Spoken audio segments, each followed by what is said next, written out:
saya Novi Dorislan Simamora, mahasiswa setia Tribuana, kelas akuntansi semester 2 dengan NPM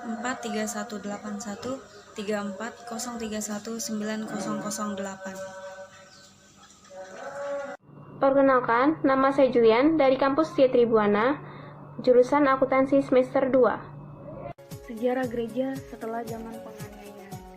Zaman konsili. Yang pertama konsili ekumenis pertama di Nikea dan kedua di Konstantinopel. Kemudian muncul masalah dari Alexandria, Mesir. Arius, seorang presbiter, mengajarkan bahwa Allah yang esa itu hanya Bapa saja. Anak Allah yang akhirnya menjelma menjadi manusia, Yesus Kristus, adalah makhluk pertama yang terluhur yang diciptakan Allah dalam wujud roh. Dibantu oleh ciptaan pertama ini, Allah menciptakan ciptaan yang lain. Dia bukan firman Allah yang kekal yang berada satu di dalam Allah sejak kekal. Ajaran ini jelas bertentangan dengan keesaan Allah, sebab Allah yang esa tak pernah dan tak mungkin dibantu oleh makhluk siapapun dalam cipta, karena Dia mencipta langsung melalui firman-Nya sendiri yang berada satu di dalam dirinya. Ajaran ini jelas mempersekutukan Allah dengan makhluk. Ini adalah ajaran yang musyrik. Kemudian ajaran Arius yang disebut Arianisme ini dimunculkan kembali oleh saksi-saksi Yehova di zaman modern ini yang menimbulkan keresahan dalam gereja. Yang kedua ada konsili ekumenis ketiga di Efesus dan keempat di Kalsedonia. Sejak keputusan konsili kedua tentang kedudukan Konstantinopel, Alexandria selalu berusaha untuk menyaingi Konstantinopel. Secara kebetulan pada abad kelima ini yang menjadi patriark di Konstantinopel adalah seorang Syria dari Antioquia bernama Nestorius. Sebagai seorang Syria, maka tradisi teologi Antioquia yang digunakan untuk memahami kristologis, yaitu tradisi yang menekankan kemanusiaan Kristus, maka Nestorius lebih menekankan kemanusiaan Kristus sehingga menolak gelar Theotokos atau sang pemberi lahir secara daging kepada Allah, yaitu kalimat itulah yang menjelma dan telah beratus tahun digunakan di gereja untuk menyebut Maryam. Menurut Nestorius, yang dilahirkan Maryam hanyalah seorang manusia yang di dalamnya adalah firman Allah atau kalimatullah itu yang bersemayam. Jadi bukan firman Allah itu sendiri yang menjadi manusia, bertentangan dengan apa yang diakui dalam konsili sebelumnya. Kesempatan ini digunakan oleh gereja Alexandria sekaligus untuk menghantam tradisi teologi Antioquia dan kedudukan Konstantinopel yang dianggap menggeser kedudukan Alexandria itu.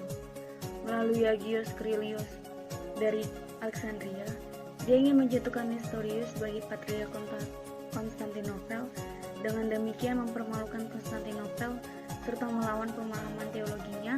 Dengan demikian menentang pemahaman Syria, Antioquia, yang kebetulan kali ini kristologi Nestorius itu memang tidak alkitabiah dan tidak rasuliah, dan inilah kesempatan yang baik. Jadi sebenarnya konflik ini adalah konflik antara Mesir dan Syria, bukan dengan unsur Yunani dalam gereja timur itu. Agios Kyrillos menegaskan bahwa memang layak menyebut Maryam sebagai Theotokos, karena dia yang dilahirkan olehnya adalah firman yang adalah Allah yang telah menjadi manusia, yang terdapat di Yohanes 1 ayat 1 dan 14. Jadi, firman Allah itu sendirilah yang dilahirkan dalam penjelmaannya sebagai manusia, maka Maryam memang melahirkan firman Allah dalam penjelmaannya sebagai manusia. Jadi Maryam memang Theotokos.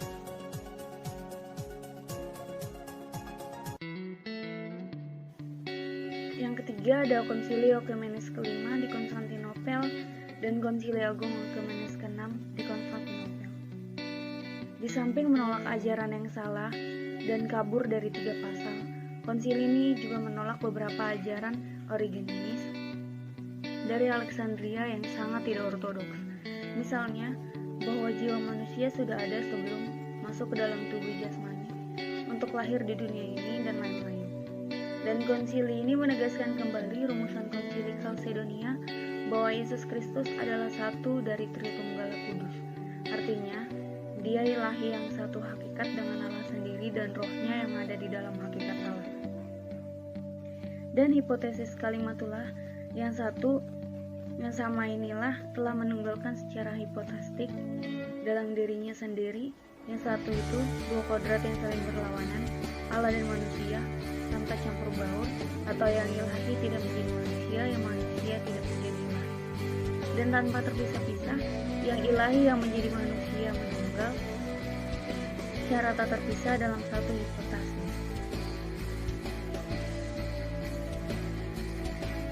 Konsili Ekumenis ke-7 dan terakhir di Konstantinopel.